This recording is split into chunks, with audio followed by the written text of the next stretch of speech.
नमस्कार बच्चों। आज की इस पाठशाला में तुम्हारा फिर से स्वागत है। मेरी कोशिश यहाँ पर रहेगी कि मैं तुम्हें सऊदी अरेबिया की हिस्ट्री, जो इनकी 20th सेंचुरी के आसपास की जो हिस्ट्री है वो थोड़ा सा समझाने की एक कोशिश करूँ। 20th सेंचुरी तो नहीं मुझे कहना चाहिए, मुझे कहना चाहिए 18th 19th और 20th सेंचुरी की जो थोड़ी सी हिस्ट्री है, मैं ये कहीं तुम्हें एक छोटे से फ्रेमवर्क में अगर समझा पाऊँगा तो मुझे लगेगा कि मैंने ये वीडियो सही बनाया।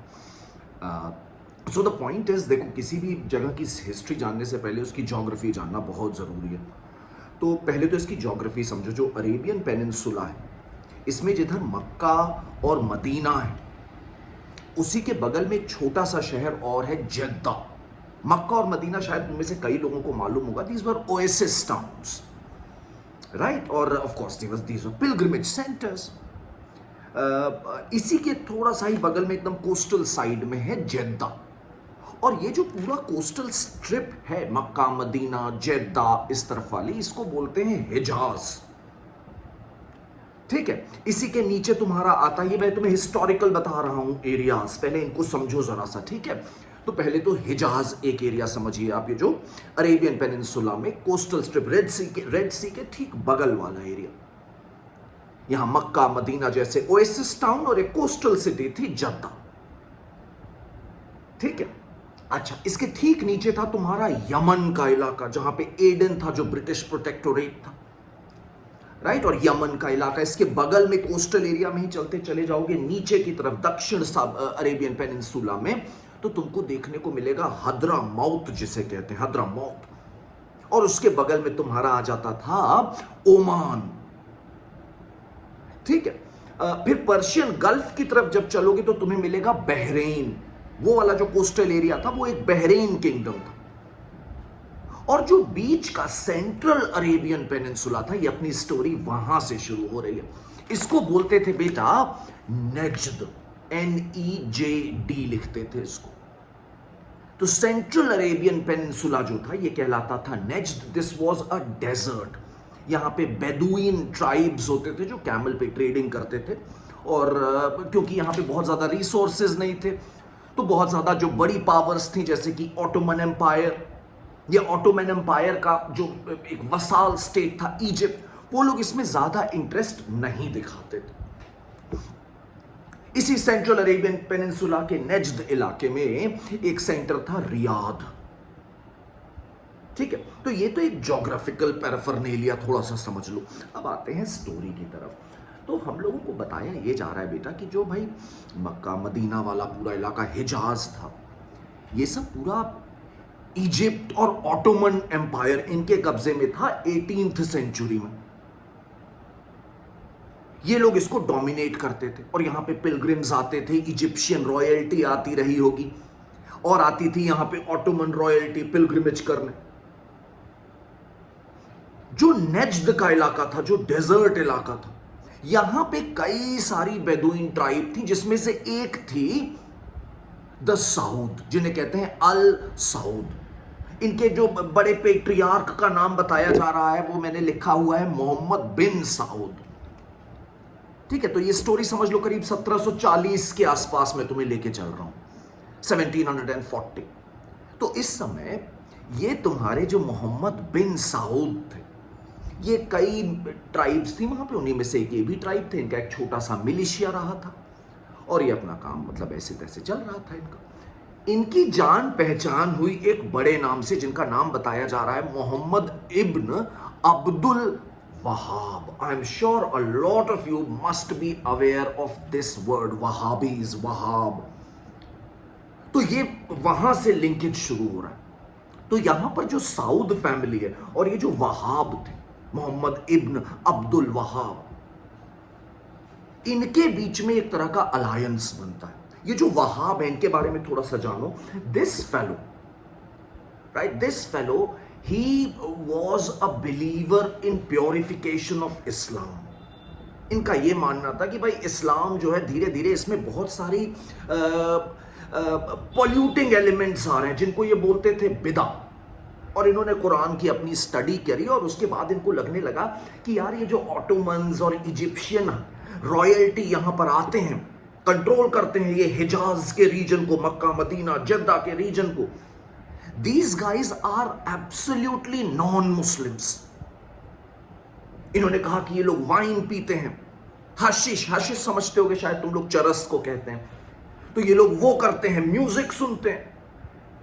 So Ibn Wahhab did not like this and he hated them. He said कि नहीं भाई ये बिदा है इस्लाम में and we need to purify it. तो इनका ये एक रिलीजियस एम्बिशन था कि I want to purify Islam। और इनको मिल गए the Saud family. Sauds were militarily, जो मोहम्मद बिन साउद है ये इनके अंदर मिलिट्री एम्बिशन था। तो इन दोनों ने मिल करके धीरे धीरे साउद फैमिली को, जिसको सपोर्ट साउथ फैमिली ने सपोर्ट किसे किया, वहाबी इस्लाम को, और इन लोगों ने मिल करके अपनी जो क्या कहना चाहिए मुझे, पावर बढ़ानी शुरू करी। सेंट्रल अरेबियन, पहले नेज्द इन्होंने पूरा कैप्चर किया, सभी बेदुइन ट्राइब्स को लिया। फिर धीरे धीरे ये हिजाज की ओर जाने लग गए। लेकिन फिर क्या हुआ भाई कि वहाब जी की डेथ हो गई और इसके बाद इजिप्शियंस और ऑटोमन्स ने एक बार जो है फिर से अपनी फोर्स यहां पर डाली और ये जो ट्राइबल मिलिशिया थी साउथ की और वहाबीज जो थे, इनको खत्म कर दिया, इनको खत्म कर दिया। And they were again reduced to the same pastoral herding lifestyle. The Sauds cut to scene change हो जाता है जब आती है world war one. First world war में बेटा ऑटोमन एम्पायर हार गया। ऑटोमन एम्पायर हार गया। ऑटोमन एम्पायर भाई गार्डियंस थे, पूरा हिजाज इनके कंट्रोल में था। They were the guardians of the two great mosques of Islam. But now they were no more in power. और इस मौके का फायदा उठा करके जो साउद फैमिली थी वो एक बार फिर से प्रोमिनेंट हुई। इस बार इनको लीड कर रहे हैं एक बड़ा फेमस नाम है सऊदी अरेबिया के हिस्ट्री में, he is known as Abdul Aziz. इन्होंने सऊदी रॉयल फैमिली को फिर से रीइंस्टेट किया। वर्ल्ड वॉर जैसे ही शुरू हुई, ऑटोमन्स के भाई बुरे समय शुरू हो चुके थे और इन्होंने धीरे धीरे फिर से वही किया। क्या किया होगा, पहले सेंट्रल अरेबियन पेनिनसुला जो डेजर्ट रीजन था नेज्द, उसको कैप्चर किया।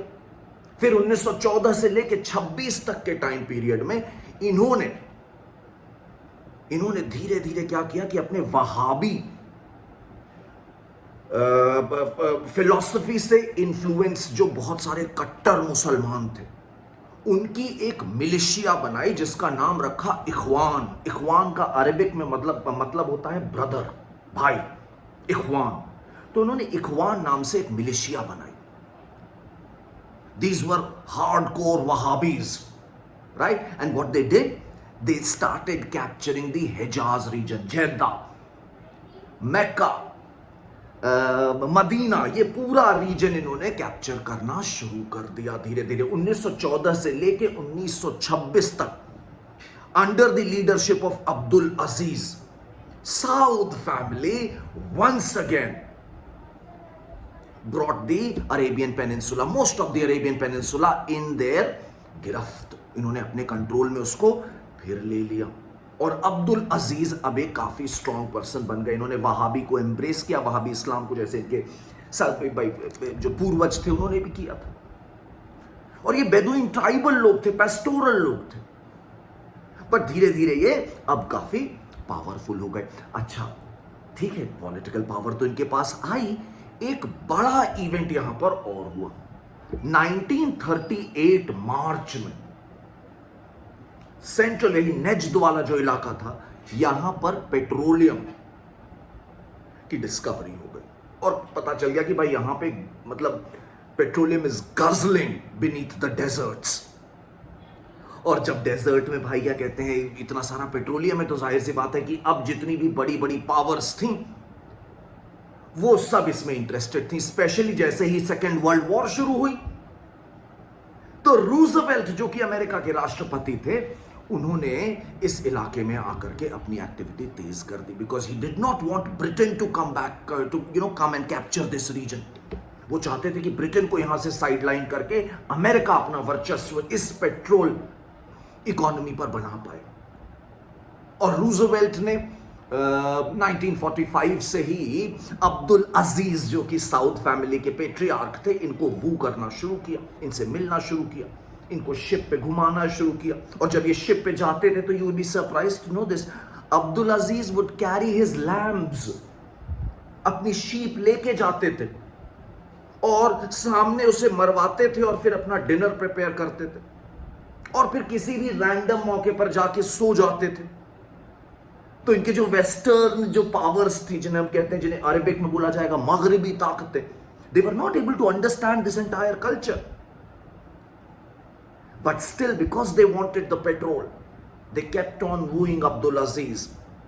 एंड उसके बाद तो फिर जो सऊदी अरेबिया की अपनी ताकत बढ़ती चली गई। They sold gallons and gallons and gazillions of gallons of petrol to the entire world, amassed huge amount of wealth. Abdul Aziz की डेथ हो गई, इनके सक्सेसर्स आते रहे और फिर ये जो पेट्रो डॉलर्स इन्होंने इतने सारे इकट्ठा किए, उससे कैसे इन्होंने वहाबी आइडियोलॉजी स्प्रेड करी, that is a story for some other day may be, right. फिलहाल के लिए छोटा सा नगेट दिमाग में कहीं बैठाने की कोशिश कर सकते हो। God bless you. See you around. Bye.